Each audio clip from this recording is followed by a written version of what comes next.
Hello and welcome to Naari to Narayani. I'm Smita Sarkar, your host for this episode. In today's episode, we have two stellar Punjabi women who've dedicated themselves to the service of Great Britain and beyond. Please welcome Corporal Pradeep Kaur of the British Army. Pradeep will tell us about her extraordinary journey as an officer and about the opportunities for women in the defense services. Welcome, Pradeep. My Thank you. welcome, Pradeep. My other guest is Anita Goyal MBE. She's the CEO of Himraj Goyal Foundation. Anita wears many hats, and as a coveted philanthropist, Anita is the chair and trustee of leading charitable organizations in the UK. Anita is an author, she's a podcaster, and has been designing workshops to help children during the lockdown. Thank you so much for joining us today, Anita. Oh, thank you, Smita. Thank you for that wonderful introduction. Anita, I'm sure 30 hours a day will not be enough for someone like you with so many varied roles and responsibilities to juggle. So, how do you manage your time? Now, that's a really good question, Smita. I'm very, very grateful for the support I have, firstly, with my family life and also with the team that support me in doing what I can. But ultimately, you've got to have some very great goals and ensure that every day, those activities that you're doing, you are working towards your goals. And I think when you see the bigger picture and you've designed your life with a great vision, then things that happen, you make things happen, and you have to have the energy to do this. So it's really important to have your rest, to ensure that you've got all the right resources that you need in order to do all those things that you have a dream to achieve. Right. I think very, very important and pertinent points. I mean, goals, really setting them, it's just so important, isn't it? So, Absolutely. Pradeep, It you're sets the scene. yes, absolutely. In fact, I do one of these to-do lists every day for on a daily basis, and I'm not even half as busy as you are, but it really helps, I think. Absolutely. Pradeep, I'll come to you next. You're a chef in the army, right? So tell me, what is it that makes you Punjabi women so strong and excel in what you do? I mean, is it the magic of your sarson da saag, makki ki roti, and gallons of uh, lassi? I'm sure it's more than that, but First of all, I would like to thank you very much for having me on the show, and it's my pleasure to talk about myself and about the army. And yes, like you said, it's Punjabi women are born strong, and of course, it's the power of saag and makki di roti, of course, and lassi as well. So, being an army chef is my job to keep the soldiers to march on their stomachs. Yes, it's Mhm. good. So Yes. yeah, Pradeep, you've actually done something quite unique recently. You've raised funds for the NHS during the lockdown. And what you've done is you've run a marathon from the patio of your home. So, do you want to tell us what it is? I mean, you did, and do you want to share your experience with us? Yeah, sure. Everybody knows last year during the lockdown and the pandemic, the situation of the country was very hard. And doing something 48 kilometers distance in my 6 meter long patio garden, it was very challenging and tough. And it was Captain Sir Tom Moore who has inspired me to do that. And I really wanted to Hmm. do something for the country and for the NHS staff who actually gave up their time to serve the country and the nation. And yeah, I just wanted to give something from myself and to inspire other people, and especially to raise the funds I raised there, which was at £1,320 within 24 hours. And yes, my inspiration came from Captain Tom Moore. Sadly, he has left the world, and I'm sure his legacy will continue and will live on.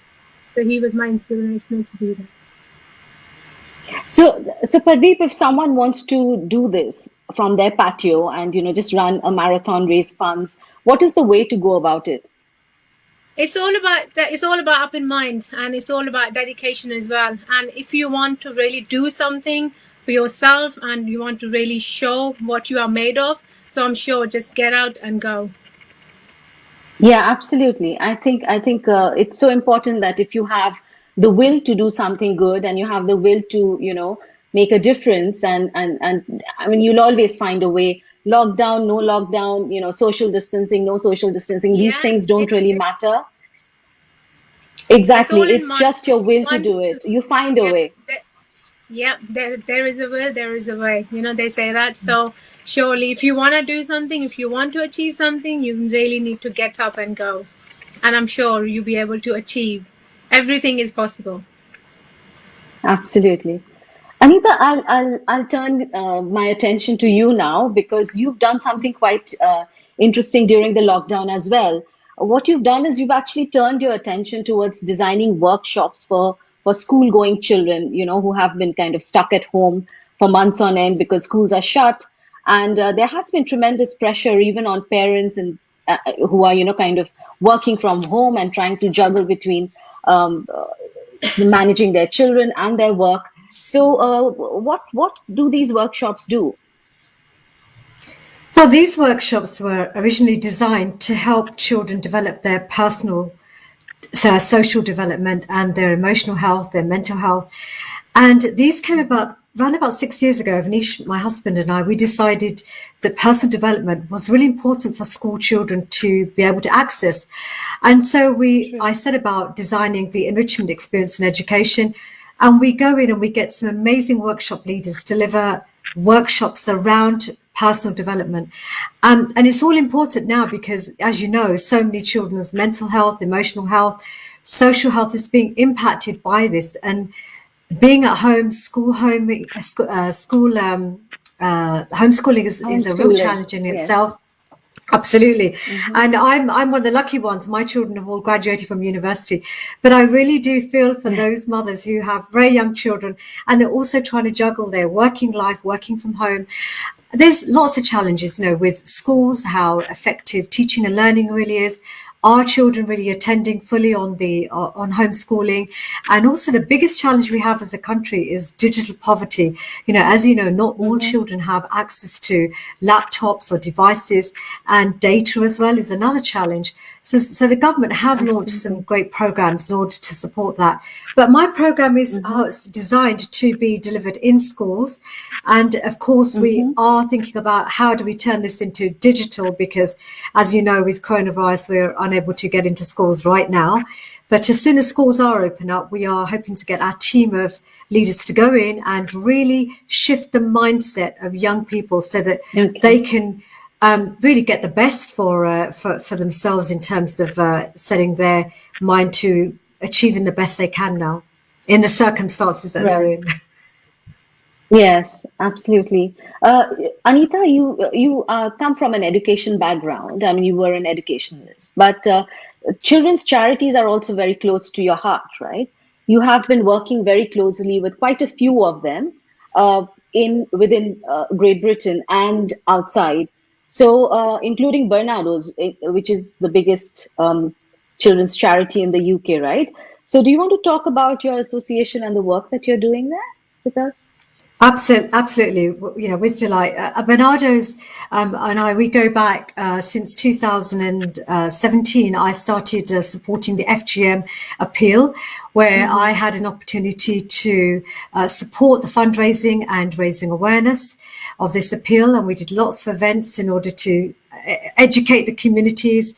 And so I've been doing that for some time now. But recently I was appointed as the vice president of Bernardo's, and in 2019 and 20, Bernardo's was able to impact 358,000 children in the UK, and that's a lot of young people. And as one in eight children have had a mental health condition. Is probably the stats are probably a lot more now since the coronavirus lockdown, and 4 million children are growing up in poverty. So for me, doing this work is really important because we want to be able to fundraise, raise awareness about all the different areas in which Bernardo's is supporting young people. But in saying that, I've been involved with the Outward Bound Trust, who are another great charity, again, based in the UK, where they get children from schools to go along to the residentials over in Lake District or Snowdonia in Wales. And they really get young people to build their resilience and their strength their confidence and their self-esteem, and really engage in some outdoor activities that are powerful. They get to learn to work in teams. And all of these skills Mm-hmm. are so needed nowadays for young people in schools, in their lives. So it's how do they learn for life? There are so many charities that I could tell you about, but these two are my, I'm very, these are dear to my heart, especially in the UK. The British Asian Trust are doing some phenomenal work in the UK. As you know, they're on a mission to eradicate, or you could say reduce, anti-trafficking in India by 50% Right, over the right, next right. 10 years or so. So there's so much Mm-hmm. going on in the world right now, and I urge people to find out more about a cause that they can really connect with, and to do something about that. Okay, that's fantastic. That's fantastic. Pradeep actually has had quite an unusual journey. I think she's born in Jalandhar. She was raised there, and then she moved to the UK. And Pradeep, what made you join the army? So when I was in my childhood days, I always wanted to be a soldier. I didn't know I wanted to be whether a British Army soldier or Indian Army soldier. I was very Mm-hmm. small that time, but as the time went past, I used to go to the college, and there used to be an army truck passes by, and always used to wave at them. And I always Uh-huh. wanted to be a soldier. So when I was waving waves at them, I was like, I want to be one of them. And also, I wanted to travel the world, adventure, challenging faces challenging, and Mm-hmm. especially with our ancestors who have actually fought World War I and II. I just wanted to continue their legacy. So I just wanted to serve the army with a loyalty and a respect. So yeah, that's what made me to join the British Army. Okay, so what is life in the army like? I mean, for civilians, I'm sure. I mean, it's something that's completely different from the kind of life we lead. So, what is life in the army like? How's your Life, day in a day? How do you? Yeah. life in the army is very full of varieties, adventure, full of Mm-hmm. opportunities. So my day-to-day life in the army is very good. I find myself one of very lucky women to be in the army because I utilize my time very well, and also my daily job is cooking for the troops, and also I'm a production supervisor as well in the Royal Logistic Corps. And yeah, being in the army is very so far my journey has been very well, and the life, like I already said, full of adventure, full of varieties. I get to travel the world a lot. I get to meet different people from different religions, culture. As you know, the army is very welcoming to the whole culture and religion or any other nation. So yeah, army is full of fun, Full of fun. and full of varieties, and lots to be offered. Well, it looks like a lot of hard work to me. I mean, you need to be physically Hard work. fit, you need to be disciplined, and Yes, we have our core values. So they call C drills. Obviously, so I will go one by one. C stands for courage, discipline, respect Mhm, for other. That's the biggest one. Integrity. You need to be mhm. honest to yourself. Loyal, selfless commitment. That's all covers. And as you speak about hard work, it's not just in the British Army. That's in any organization. You got to work hard to achieve. Absolutely. If you want to achieve something, you got to work hard. And another one is a teamwork. Teamwork, I say, teamwork makes a dream work. If there's no teamwork, there won't be any work get done in time. So respect for others, that's the biggest one. If you don't respect others as you wish to be treated, I'm sure the team will not go very well. And selfless commitment is the biggest one. Another one, to be able to help people or put others before yourself. These are the biggest one for me. So army is full of hard work, would say, yeah, full of varieties, roles, adventure as well. So we have seen quite a few British Asian women joining the army these days. So what kind of opportunities are there for women, especially British Asian women, to join the army? or the defense services for that matter? As you just mentioned already, British Asian women are joining the army. Army has got Right. a variety of jobs and roles, and it's not just Mm-hmm. for the Asian women. It's for every woman who wants to join the British Armed Forces. And in the Mm-hmm. army, we have got so many roles, as Asian parents won't know, but I will mention a few of them. So, being a female or Asian or any other women, you can join the army as a doctor, lawyers, teachers, paramedics, pharmacists, nurses. You can be an architect as well in the army. There's Mm-hmm. vast opportunities for the women to be what they want to be and what field that's going to suitable for them. So I would Right. say definitely please go into army website, and then there's more. Army's got a lot to offer. I'm You can sure. be. I'm sure. Yeah, yeah, yeah. So that's fantastic. I think, I mean, the fact that there are so many opportunities, in the army is fantastic, and this participation of more number of women and British Asian women is also quite encouraging. So Yes, Anita, definitely. going back to your yes, Anita, going back to your discussion about, setting goals, you have been conducting the workshops on vision boards. Do you want to tell us a little bit about that? Yes, I'm delighted to tell you about that. So every year, Avnish and I, we set up a thing called a vision board and goal setting workshops, where we invite people to come Mm-hmm. along to the seminar, and they get to spend a day active of their life to explore what they really want in their future, and they set some Okay. really powerful goals for the year, and they design a vision board with their family, with their children, or with their partner, and they get to understand, why is it that they want to achieve this goal? What would happen if they achieved the goal? Who would they be being? We really explore how their life could become even more enhanced Mm-hmm. and take their living to the next new level. So it's a really Right. important workshop for us. It's one of our most popular workshops.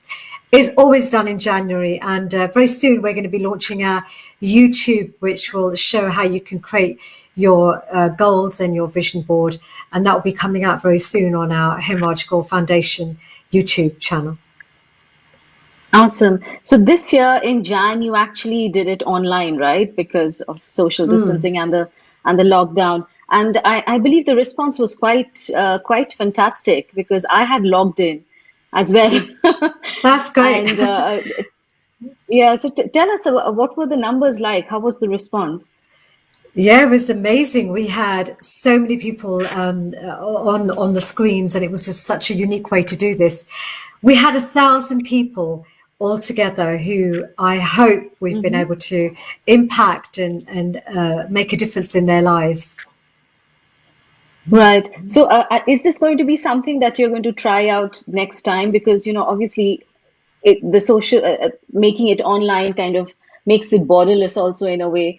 I could do it Yes. without really having to, go to physically visit a place and do it, but I can, it makes it borderless and the reach becomes a lot bigger. So, are you planning to keep this model going of going online?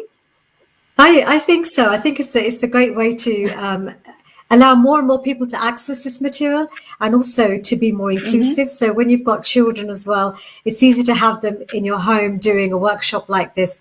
So it's great for families to sit down together around the table and Right. and to really start to influence young people and get young people into personal development, which is great for them Mm-hmm. as they grow up. They learn some fantastic things. They have more tools that will help them to deal with their emotions, their behavior, their mental health, because the more they have, the more they can achieve in their life as well, growing up, and also especially Absolutely. at this time now in Absolutely. the pandemic. Absolutely. And I think doing it from the comfort of their homes is also like, you have that familiar background and you actually do things better. So that might be, one way of, so at this point, I think we need to go in for a short break.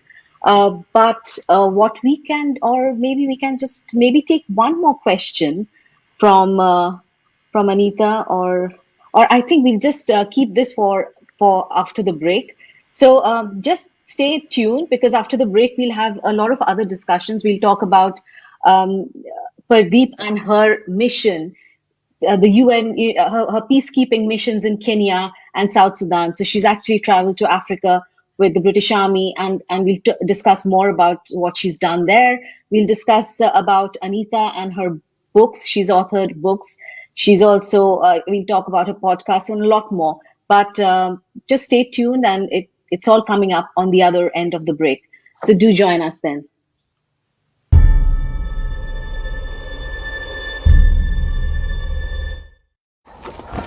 The house itself is fine, but it's a typical 1990s house. There's nothing special about the house, but it's full of memories. It's got my life in it. In many respects, you know, some of the boyfriends that come round that you didn't like say, oh my God, he's turned up again, you know, that sort of thing. So yeah, I wouldn't want to leave it.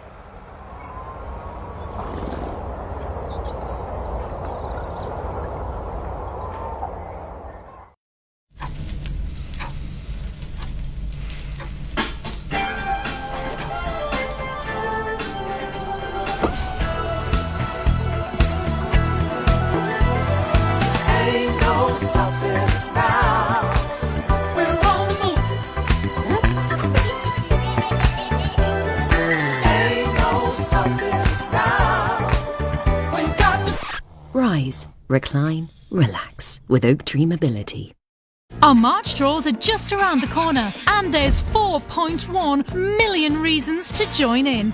I can't believe it. In one lucky postcode area, every player will win a share of £4.1 million. That's a life changer. Join People's Postcode Lottery before midnight on the 18th of February for a chance to win. I don't mind being in lockdown with that in the bank. Someone's knocking at the door. Somebody's ringing the bell. Sorry I'm late, Maestro. Oh, Bob, how about you just like that?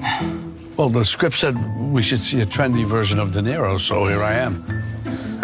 It's not De Niro, like Robert De Niro. It's the Niro, the car. And it runs fully electric, hybrid, and plug-in hybrid. I'm sorry, my bad. I'll be right back.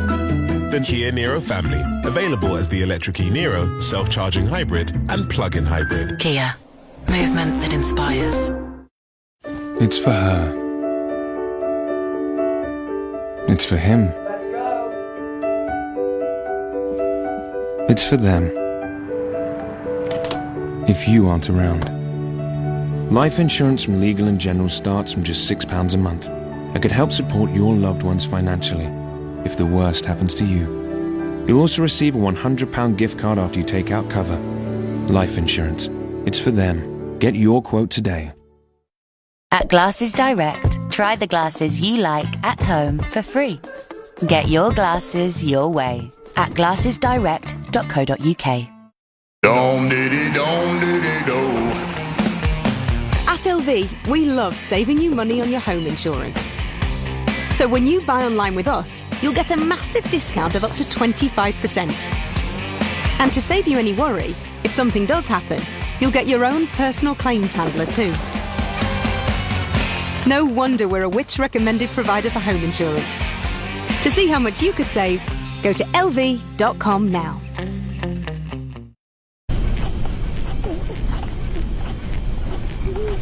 Wow.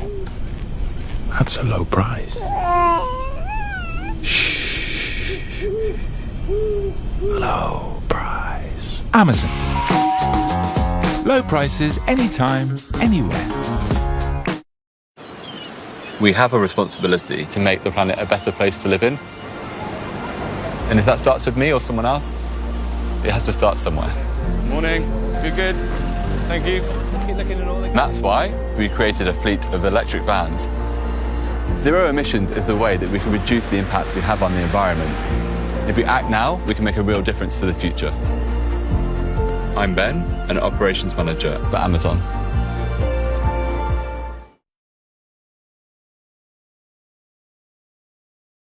See me? Yeah, I can. Okay.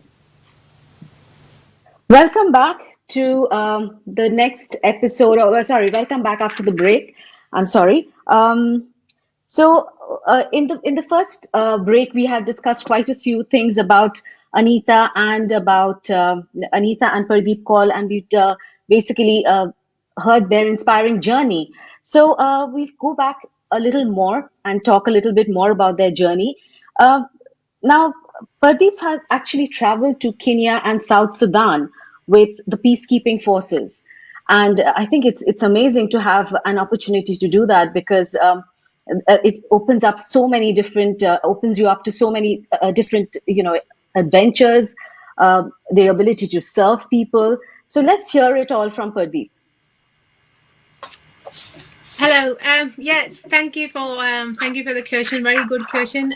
So I went to Kenya 3 times back in 2014, 15, and 16. That was 3 years in a row where I've spent like literally 7 weeks every year, and working with, of course, working with the British troop. And my job was there to feed the troops and feed the soldiers. We were feeding like up to 700, 800 people per day, and was it 3 times or 3 meals a day, which was quite a hard work. And also working in that much heat, it was really intense, but I really thoroughly enjoyed it. While I was there, I had the opportunity to do the adventure training. That was a 1 week or 2 weeks package where I went to do the kayaking. I did the mountain bike orienteering, and it was a very vast opportunity for me to go out in Kenya and actually explore the adventure and explore the country itself. Moving on to South Sudan, that was just recently, about a couple of years ago, 2018. I volunteered myself to go to South Sudan, and that was for 6 to 7 months long, leaving my little one at the back. That was a bit hard, but this is my job. I had to do it. So working in South Sudan was tough conditions, and the weather was really hot. Sometimes we used to get so much rain and so much hot weather, and then made the work a bit more harder than what we thought.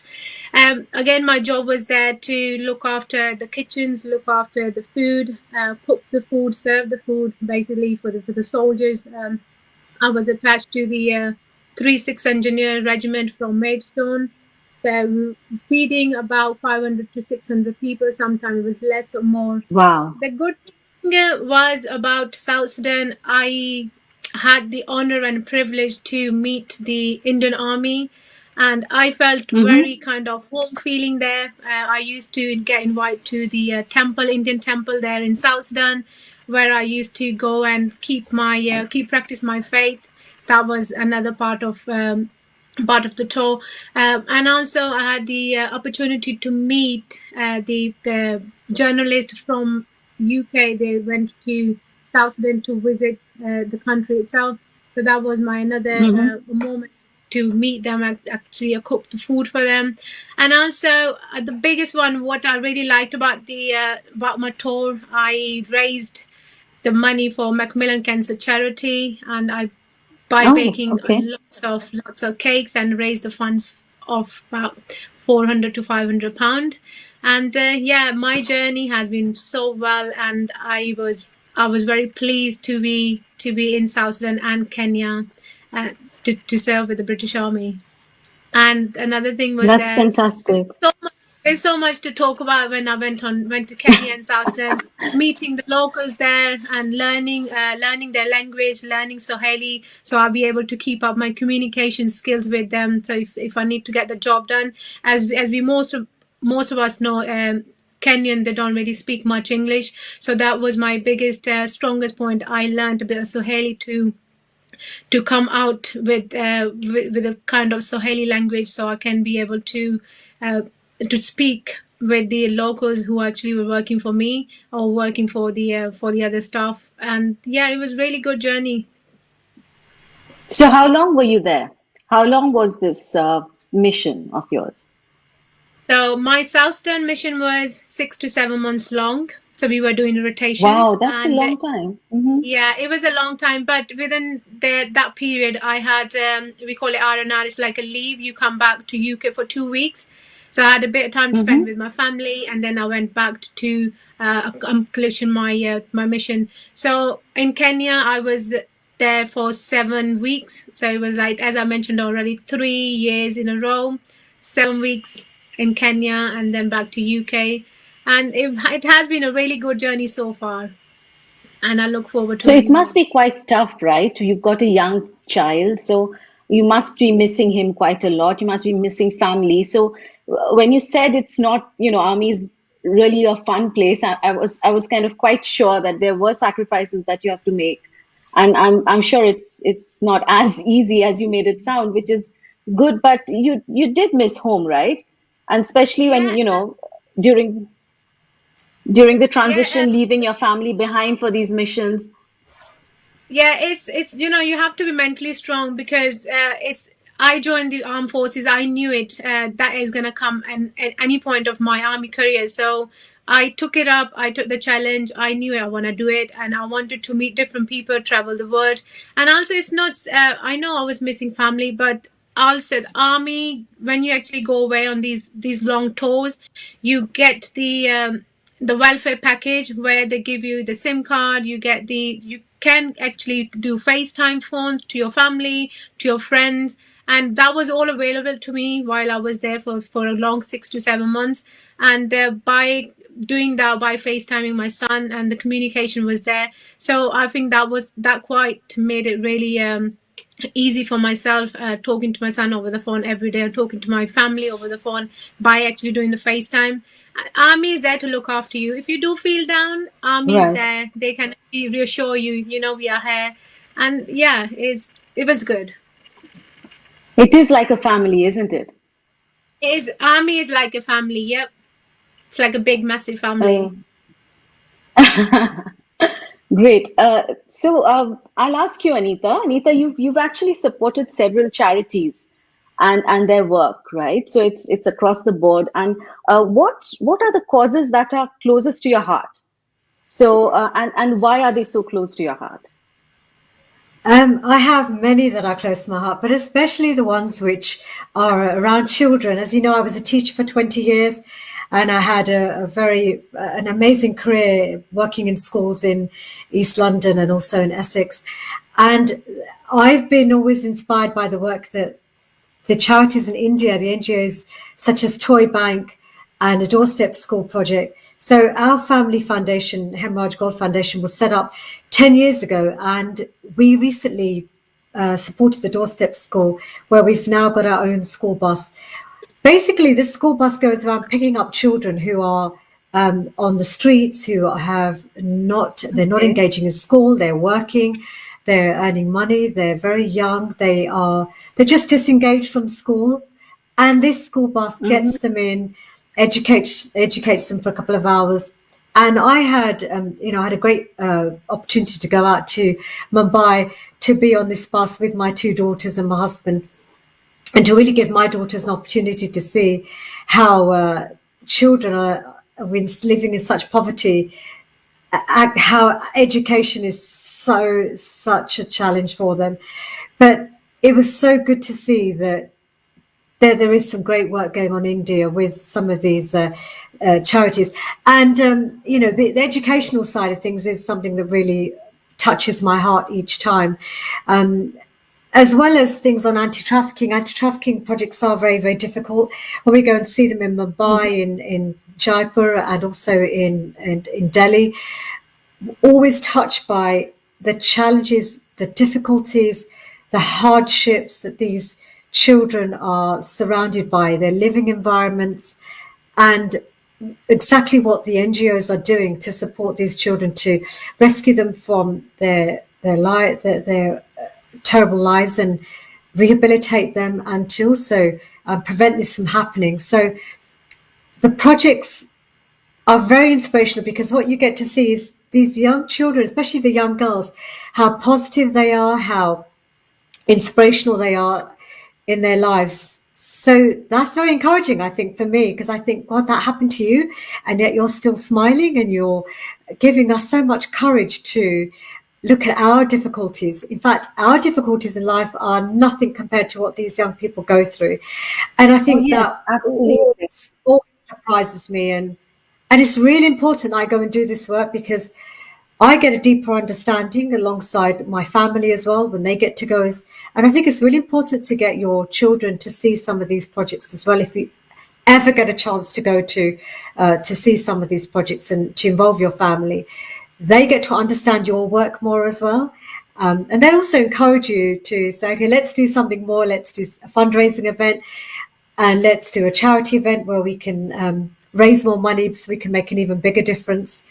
You know, I've also been quite lucky because in the social care sector with my husband's business with care homes, we've been involved with the Championing Social Care voluntary group, which has been really great for us because I'm now the chair of the committee that leads the care sector fundraising ball.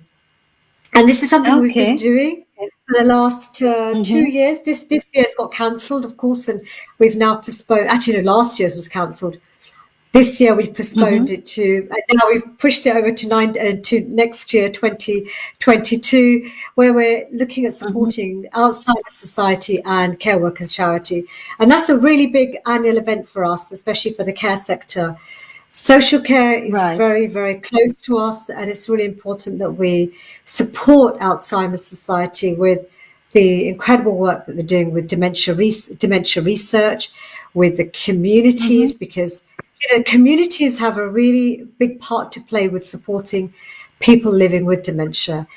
And I think there's a lot of work to also be done within our Asian community around awareness raising, around smashing some of the shame around dementia and really getting people on board now. So if anybody wants to do more for the Asian community and raising awareness for dementia, please get in touch with us because I really would like more and more people to be involved with this with us. So yeah, there's just so many projects going on right now, Sunitha, and all of them I'm close to. I want to do everything. So I just like I mentioned earlier. Yeah, like I mentioned earlier, I'm sure 30, 35 hours a day wouldn't be enough for all that you want to do. And I don't know if you remember, Anita, but the first time we met was during the Care Awards. And I had worked very closely with people living with dementia as well. But my domain was, of course, making films for people so that, they could use visual therapy instead of medicine. So, yeah, I know your causes are brilliant. And I think, the fact that you were talking about anti-trafficking. I did a couple of stories on that as well. And it's so important that we kind of expose our children to this. We take them out and let them volunteer for social causes, let them volunteer for charities, let them be exposed to what really matters. It makes them emotionally stronger, resilient, and it makes them, better citizens of tomorrow. So it's brilliant. What you're doing is brilliant. I really appreciate it. Pradeep, I'll ask you another question. I'll ask you another question about India. You were born in Jalandhar, right? Yep. You're from Jalandhar. So, in India, in India, there is something called the National Cadet Corps. It's like similar to the British. I mean, you actually get trained in NCC. That's right. So, were you a part of it ever when you were growing up? No, so when I did my year 10th class, that's what we call it, 10th class back home. So I actually, when I went to the college, I attended 2-day selection. I wasn't really gonna do it. I just went out with my friend, and she was a part of the NCC cadet force. But I really wanted to join it, but my family didn't give me permission to join that time. And I think something has changed me so much. But always wanted to be a soldier, as I mentioned already, but I didn't really have the opportunity to join the NCC or the cadet force back in India. But there's one of them things. Okay. So when you have a little time, Pradeep, what are your special interests? What do you do? So I do a lot. Start beginning with my fitness. of course, in the army, Mm-hmm. you have to be fit soldier.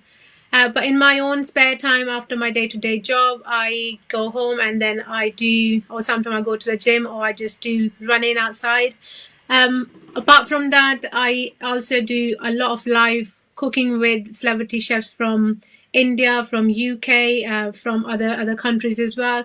Also, I run my YouTube channels. When I get the time, I do a fitness video on my YouTube channel, outing blog, and I also do a cooking blog. My main motive for that channel to show people what can they actually do in their spare time, and also I want to show them some people don't know how to cook, and I'm just there showing off my skills and basically encouraging them to be what they want to be, and just basically doing what I want. Basically, I'm just inspiring them by doing that. Absolutely. You are an inspiration for sure. You're also a single mom and you're so strong. So definitely an inspiration for all of us. Anita, in fact, she's written some really inspiring stories about Punjabi women, and she's authored her first book, which is Voices from Punjab. And I think your second book is also in the pipeline, Voices from Gujarat, right? Absolutely, And yes. you also started your own, you started your podcast, and I've been hearing it, and some really good leaders, some really, inspiring stories out there. So, how have these platforms helped you, spread awareness and spread inspiration? Well, firstly, I'm really inspired by all the work that Pradeep is doing, especially around the YouTube channels and is inspiring others with with your cooking skills and also with your exercising. I think that's a great combination. Seeing as you do that in your spare time, I also write books in my spare time and do the podcasts as well. I am just hugely curious about people's lives. I love to know more and more about their lives and just to uncover this so that I can share it with the world.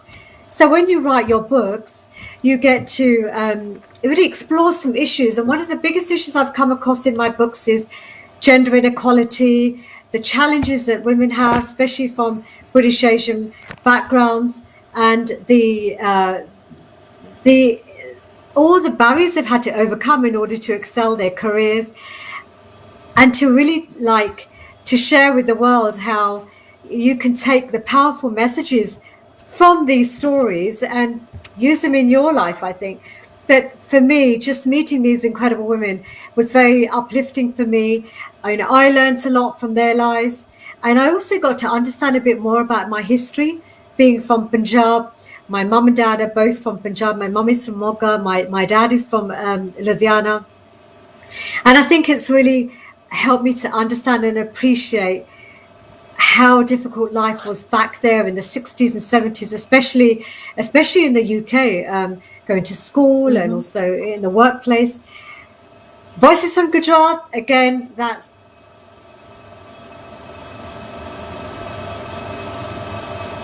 takes a look at women's lives through their journey from India all the way to East Africa and to the UK. And finally, just with the podcast, for me, the podcast again is a way to interview some amazing people, people who I want to explore more about their everyday lives. And finally, Avnish and I have just launched a new series of podcasts called Loving in Lockdown. So we are sharing a 4-part series about what some of the challenges are with relationships, with your partner, your intimate relationships. And we're just hoping to give people lots of insight and tools so they can really develop and work on their relationships so it can be the best. This is all leading up to Valentine's Day. So that's all out now. It's on my podcast show called Relight Your Fire. So if you get a chance, listen to those inspirational people and also hear us with our Valentine's Day special. Yeah, absolutely. Very powerful stories, I think. Talking about while authoring a book, you actually come across so much. I've also heard one episode of your Loving in Lockdown, and I think it's quite funny. It's quite funky. So especially when you've done like a decade of your marriage. I mean, seriously, you're like stuck with that same person during a lockdown. I mean, it's a funny situation, but you can also like really make the most of it, I think. Normally we just complain about how we don't get to spend time with each other, and then suddenly you have just too much of it, isn't it? So so that's great stuff. Pradeep, do you want to talk about anything that's been an exceptional experience for you in the army? The army is quite inclusive. Yeah, army is very diverse and inclusive as well. Army, basically, the British Army, they welcome everyone in the army. They respect your religion, they respect where you're from, they respect your culture, and also within the army we do celebrate our festivals. We got chaplains, Sikh chaplain, Hindu chaplain, Muslim chaplains, and there are so many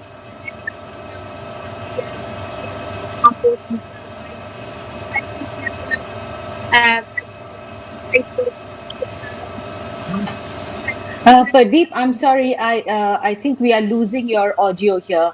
I'll just come back to you in a bit. I'll let the studio fix this. Anita, I'll just ask Anita a question. Yeah, Anita, what is your mantra in life? What do you kind of live by? Is there a mantra? Oh God, I have so many, but some of the messages I want to share with people is that I think it's so important to keep on learning and to enrich your life with new experiences and to be true to your values. Self-care is really important, serving others and making a difference and contributing to communities of the world is essential to lead a really fulfilling life.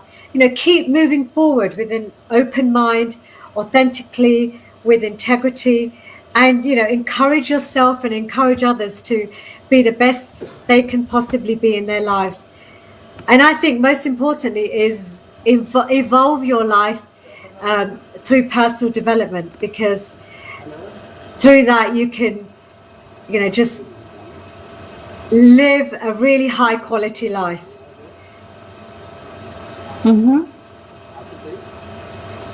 Right. Pradeep, can you hear us? Yeah, I can. Are you able to hear? Okay. Yes, I can. Pradeep, tell me something. If you were to sum up the army, say in one word or maybe a sentence, what would that be? For me, it's life-changing. Okay. Completely life-changing. Anita, if you were to talk about philanthropy and talk about why you have chosen to be a philanthropist, what would you say? Why is that? Well, as you know, Smith, I was a teacher for 20 years and I was making a difference to a small number of young people. When I decided to run the family foundation, the Hemorrhage Gold Foundation, it just opened up a whole new world for me. And I kind of took a risk. I wasn't quite sure what I wanted to do, but I used all those skills that I learned as a teacher to help develop my skills in philanthropy and also to continue to work on projects that lead. Okay, so I think, take a risk and do something different. And this is the best decision I made in my life. And now we set up the Hallmark Care Homes Foundation. I get to be part of other charities and have a really good role. So I think by changing my career, by changing my profession, going to a completely different sector, being involved in the social care sector, it's just opened my eyes, my mind, my heart to so many different new things about the world that I wouldn't have been able to do otherwise. Absolutely. In fact, your discussion here today has really brought out so many important points, and I think people, our audiences hearing, our viewers watching this would really gain a lot of insights from that. Pradeep, another question to you. do you have a few words for people who want to join the army, women like you, British Asian women like you, or even if they even if they don't want to join the army but lead a disciplined life? Do you want to share some tips, something that you can say to them to inspire them? Of course. I would say if anybody wants to join the army, please go on to our army website, which is a British Army website, search for jobs. And also, what I would like to say to others, if I can do it, so can you. So get out there, search for the jobs, and I'm sure you will be where I am today. That's fantastic. That's fantastic. I think with that, we are going to come to the end of the show. And thank you so much for your for taking out time from your really busy lives. I know Pradeep had an appointment and this afternoon, and she was like running late for the show. She just somehow managed to come in and log in. And thank you so much, Pradeep, for doing this. I know you're very busy professionals yourselves. Anita, thank you so much. I know you are like constantly into meetings, and it's amazing. It's amazing that you people are still working so hard during a lockdown, and you're looking for solutions for making lives of people around you better. Absolute inspirations. We are really, really honored to have you in our show today, and thank you so much. Hope you keep up the good work. And yes, and with that, it's a wrap. Thank you so much. Thank you so much. Thank you. Bye-bye. Thank you. Thank you, Sunita. Thank you, Pradeep. Thank you. Thank you so much.